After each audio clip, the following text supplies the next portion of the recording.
Eu sou o Dr. Einstein Arruda, especialista em medicina nuclear, e hoje nós estamos começando o nosso programa diagnóstico.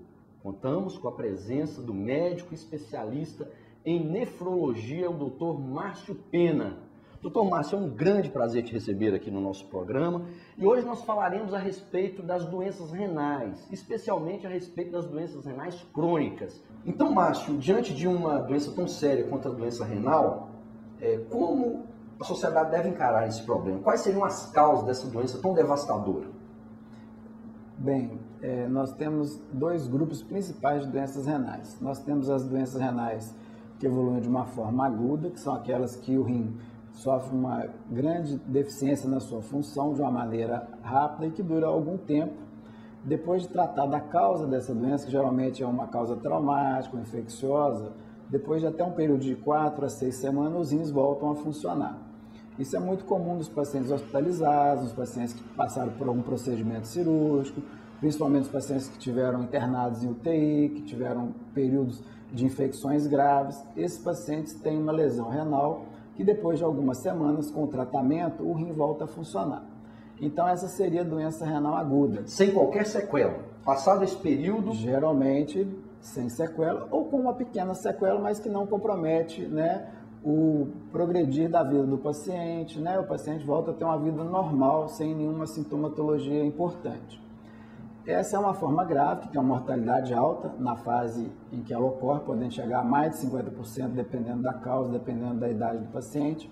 Então tem uma mortalidade muito grande, mas é um grupo que tem, vamos dizer assim, uma recuperação, uma cura. O paciente não fica com a sequela da perda permanente da função renal. Quando ocorre essa perda permanente da função renal, o rim ele para de funcionar, ele teve uma lesão que não se recupera após 6 semanas, a gente classifica como uma doença renal crônica.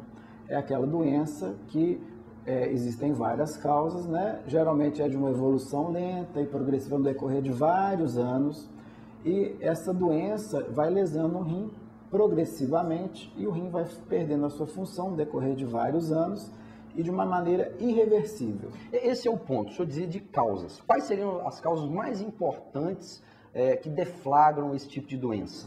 Essa doença renal crônica, que é a perda progressiva, irreversível e permanente do rim, as causas mais frequentes, mais comuns são hipertensão arterial, a pressão alta mal controlada no decorrer de vários anos vai lesar os rins de uma maneira irreversível, e a principal causa de perda da função renal, porque ela é silenciosa no mundo todo, é silenciosa. Os pacientes geralmente não têm muitos sintomas, que a doença ela progride muito lentamente no decorrer de vários anos.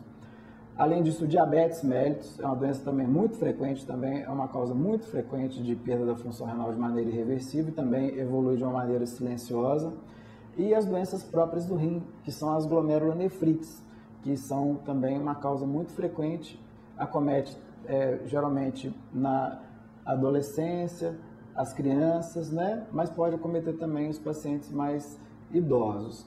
Esses 3 doenças são as causas mais frequentes: a hipertensão, o diabetes e as glomerulonefrites. Quando o paciente é acometido de alguma dessas doenças, ele vai perdendo a sua função renal progressivamente, de maneira irreversível, até o ponto que o rim funciona tão pouco, geralmente menos que 10%, onde não é mais compatível a manutenção da vida, sem o suporte e sem a substituição dessa função renal. Então, o diagnóstico geralmente é muito difícil. Antes do diagnóstico, esse é o ponto, é muito difícil o diagnóstico porque, no mais das vezes, são doenças silenciosas. A hipertensão, o paciente não sente, a exceção daqueles picos hipertensivos e tudo mais. O diabetes, muitas vezes também o paciente não se dá conta que tem. Daí a importância de fazer o seu check-up rotineiramente, não é mesmo, Márcio? Sim. A dificuldade é mais não em termos de comprovação laboratorial. A confirmação laboratorial é muito simples, muito fácil. Através de um exame de urina simples e de uma dosagem de creatinina, dá para se fazer esse diagnóstico em qualquer laboratório, de uma maneira muito simples e muito fácil. Porém, como o paciente ele tem uma sintomatologia muito tênue, ele sente muito poucas coisas, então o paciente, se for esperar sentir alguma coisa, pode ser tarde ele já demais. vai sentir quando a doença já está muito avançada. Então, o ideal é que se faça uma prevenção, que as pessoas rotineiramente, quando vá ao seu clínico geral, quando vá ao seu médico de família, quando vai ao seu ginecologista, peça também, que é muito simples. Doutor, peça o exame da função renal com uma simples dosagem de creatinina e com um EAS, um exame de urina, dá para ver se tem sangue na urina, se tem proteína na urina, se a creatinina está elevada. Mesmo antes de qualquer sintoma, você já detecta o problema e nós temos como tratar para melhorar a função renal, mas principalmente prevenir e evitar que ela se deteriore, que ela piore até o ponto de o paciente perder a função renal e ter que fazer ou a hemodiálise, ou a diálise peritoneal, ou até mesmo o transplante renal. Agora um detalhe, Márcio, as pessoas associam edema, inchaço com problema renal. E nem sempre o edema, o inchaço, está relacionado ao problema renal, não é verdade? O edema, o inchaço, ele pode ser de várias causas, né? É muito frequente, é muito comum.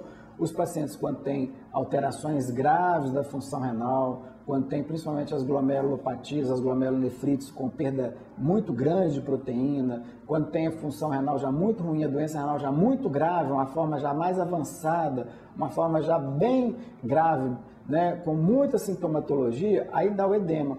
Mas nas fases iniciais, que é essa que a gente está preocupado em fazer o diagnóstico precoce, o paciente, na maioria das vezes, ainda não tem o edema, não tem a inchação.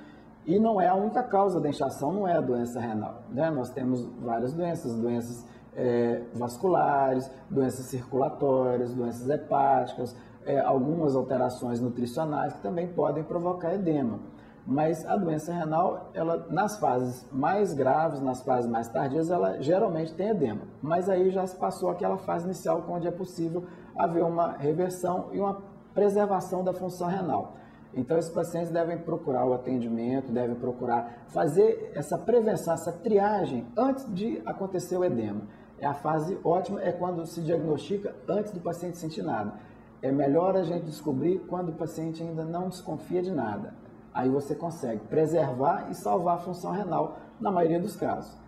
Porque no dizer do senhor, a hipertensão arterial sistêmica é a principal causa, ao lado do diabetes. Logo, a hipertensão arterial pode ser, sim, diagnosticada precocemente, simplesmente com a aferição frequente da pressão arterial no posto de saúde do paciente, não é isso? Sim, é muito simples, né? Hoje em dia é muito popularizado, né? A medição de pressão, existem vários postos de saúde que fazem isso aí de maneira gratuita, mesmo os aparelhos hoje em dia, né? São várias pessoas que têm os aparelhos em casa, nas farmácias. É muito simples, basta a pessoa falar que quer aferir a sua pressão arterial, que com certeza ela vai ter rapidamente, fácil, sem custo nenhum, alguém para aferir a pressão. O mesmo acontece com o diabetes. Tem sido muito mais disponível à população a mensuração, fitas, exames mais simples para se medir o diabetes. Sim, existem inclusive várias campanhas, né, de triagem para aferição da glicose sanguínea, né? É muito fácil hoje em dia fazer esse diagnóstico. E da função renal também, é muito simples, é um exame muito simples, a dosagem da creatinina. Esse é o ponto. Vamos ser claros para o nosso telespectador. A creatinina e a ureia são exames que medem o funcionamento do rim diretamente, não é isso? Sim, o principal exame, né, que vê a função renal e que é o mais popularizado, existem vários, né, mais sofisticados, exames mais complexos, mas a dosagem da creatinina é o exame principal mundialmente e é o exame que dá para se ter com bastante precisão, né, e facilidade. É um exame que é feito no sangue, dosa-se essa substância que chama creatinina no sangue, e você consegue saber com um grau de precisão muito grande quantos por cento que está funcionando os rins daquela pessoa. Ao lado disso, existem algumas doenças que a creatinina ainda não está alterada, mas que com um exame de urina, que pode ser feito até com uma fitinha, né, você detecta se tem perda de proteína, se tem perda de sangue, que é um indício de que a pessoa possa ter uma doença renal, ainda numa fase até mais inicial ainda, onde a creatinina está normal. Então, o ideal é quando nós conseguimos fazer esse diagnóstico tão precocemente que a pessoa ainda não tem manifestação nenhuma, ela nem sente nada e até a doença apresentar manifestação decorre um período de vários anos. Então, nós temos um período longo para poder salvar esses rins. No primeiro bloco, Márcio, nós falávamos a respeito da importância de se diagnosticar precocemente a doença renal. E após fazê-lo, tomarmos medidas adequadas para tratarmos esse doente. Quando nós diagnosticamos precocemente a doença, fica muito mais fácil de lidar com esse paciente, não é verdade?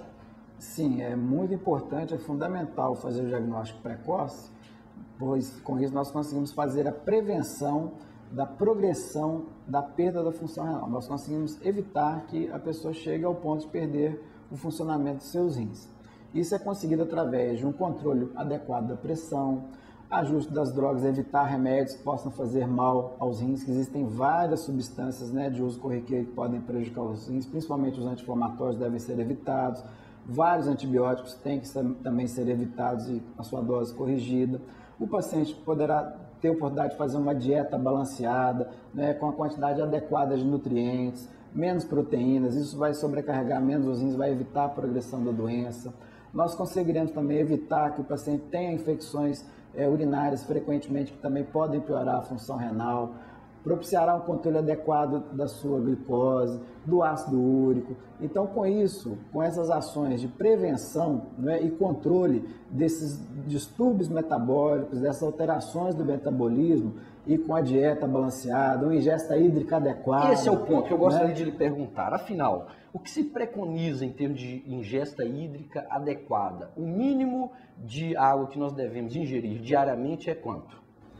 Isso aí não tem um valor fixo, isso depende muito de qual é a atividade, né, desempenhada pela pessoa, qual é o ambiente que ela vive, a temperatura ambiental, né? Isso pode variar de local para local. Por exemplo, na nossa região aqui é muito quente, né? Então as pessoas geralmente transpiram mais, tem que beber mais água. Se é uma pessoa que tem uma atividade num ambiente com aclimatação, né, com ar condicionado, ela pode beber um pouco menos de água, apesar do ar-condicionado ressecar o ambiente também.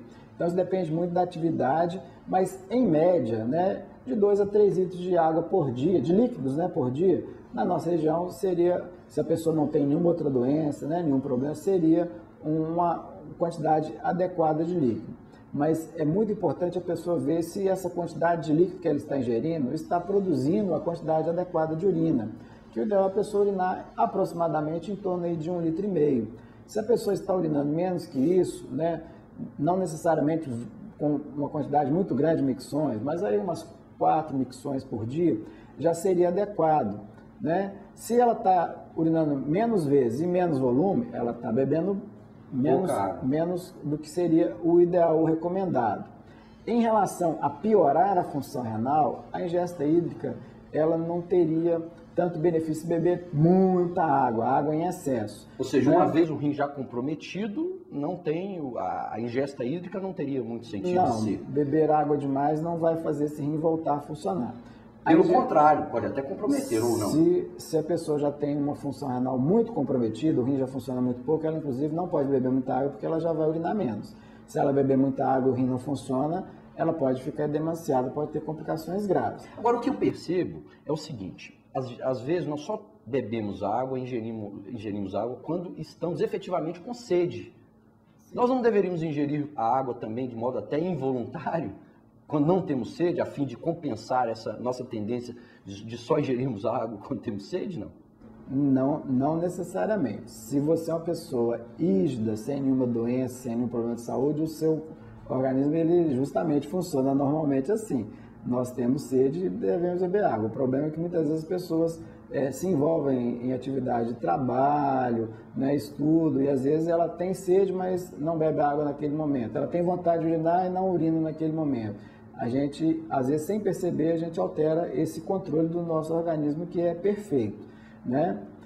Existe uma situação que está indicada sim aumentar a ingesta hídrica até involuntariamente, que é quando a pessoa tem pedra nos rins. Esse é o ponto importante também. Tem litíase. Quando tem litíase, aí é diferente. A litíase, geralmente, ela não chega a comprometer a função renal. É uma doença que dá muito sintoma, dá muita dor, mas é das menos graves em relação ao comprometimento da função renal.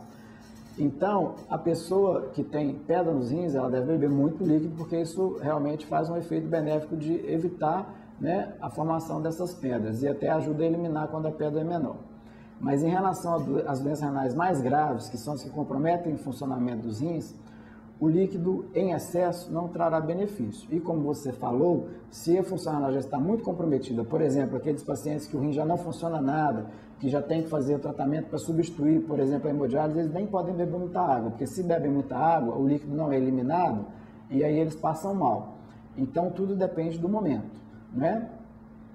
É muito importante o paciente ter esse acompanhamento e procurar saber se os seus rins estão funcionando bem e caso não esteja funcionando bem, aí procurar o atendimento médico para ser orientado o que deve ser feito. Tanto para preservar a função renal, ver realmente o estagiamento, qual é o grau de função renal que ele tem, né, ou de alteração da função renal que ele tem, para que o médico possa orientar qual é o melhor tratamento naquele momento.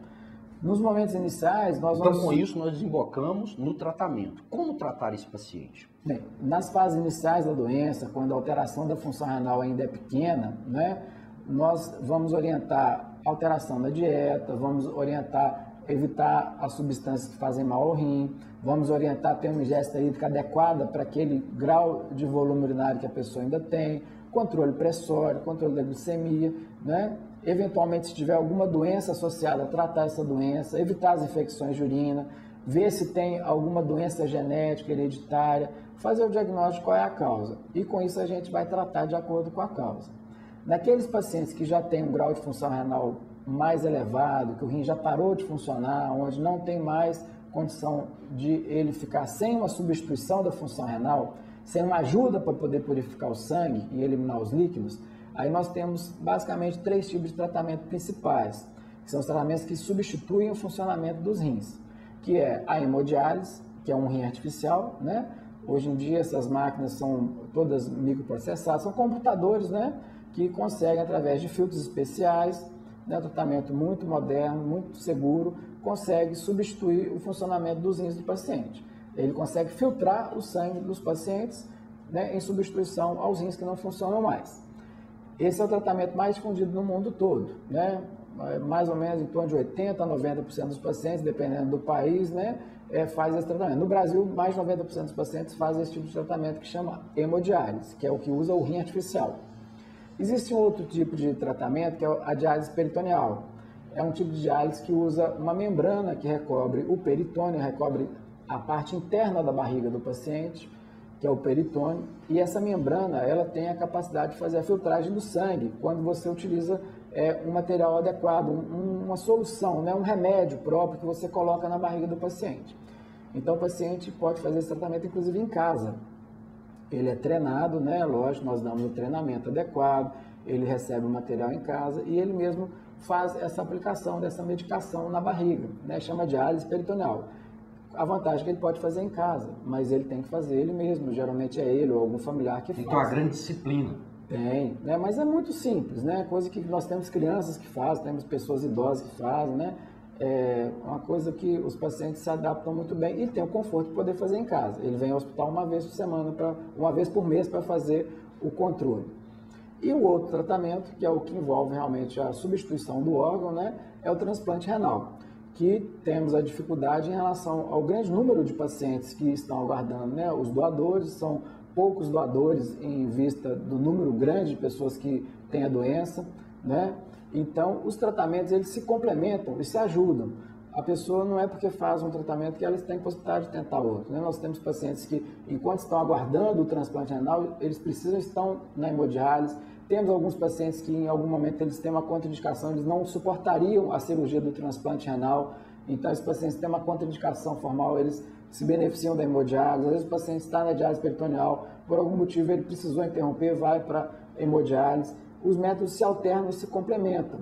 Em termos de sobrevida, né, e de qualidade de vida, quando bem feito, todos eles têm um ótimo êxito, têm um bom êxito. O tratamento ele deve ser individualizado para cada paciente. Em cada fase, né, da doença, em cada momento que aquele paciente está, ele pode se beneficiar mais de um ou outro tratamento. Em média, sobrevida leva quanto tempo? Aliás, é difícil dizer de sobrevida porque, obviamente, depende da idade em que o paciente foi diagnosticado com a doença renal. A sobrevida dos pacientes, ela está muito relacionada com qual é a doença que provocou a perda da função renal e quais são as doenças associadas. Os pacientes que têm só a doença renal, que é só o rim que está cometido, por exemplo, no grupo das glomerulopatias, que são a doença que acomete só o rim, esses pacientes, quando eles não têm outras doenças associadas, eles têm uma sobrevida muito grande, muito boa e levam uma vida praticamente normal. O problema é que a maioria dos pacientes, os rins são lesados num conjunto de lesões de vários órgãos. Os pacientes diabéticos, os pacientes hipertensos, os pacientes que tiveram outras doenças graves, eles não têm comprometimento só dos rins. Geralmente os hipertensos diabéticos têm comprometimento cardíaco, têm comprometimento vascular, têm comprometimento cerebral. Então esses pacientes eles têm muitas complicações. A maioria dos pacientes morre por infarto, morre por acidentes vascular cerebral, por derrame, né? Os pacientes diabéticos eles têm muitas infecções, eles têm uma alteração na imunidade, eles têm muitos que têm obstruções vasculares, computações. Então, quando esses pacientes têm só a doença renal, a sobrevida é muito grande. Mas a maioria dos pacientes, como a gente sabe que a causa, né, na maioria das vezes é hipertensão e diabetes no nosso meio, esses pacientes eles têm muitas complicações. De uma maneira assim geral, pegando a média estatística, né, lógico que isso a gente não pode individualizar para um paciente. A doença é uma doença muito grave, a mortalidade é muito alta, tá? A média do país é em torno de, depois de 12 anos, metade dos pacientes morreram. A mortalidade é muito alta. Muito bem, então nós conversamos aqui hoje com o Dr. Márcio Pena a respeito de um assunto muito importante, a doença renal, e nós temos que focar numa coisa, prevenir tal doença. Dr. Márcio, é um prazer muito grande te receber aqui e nós agradecemos a sua presença e também a você que esteve conosco durante esses instantes. Te faço um convite para estarmos juntos novamente no próximo programa Diagnóstico. Até mais.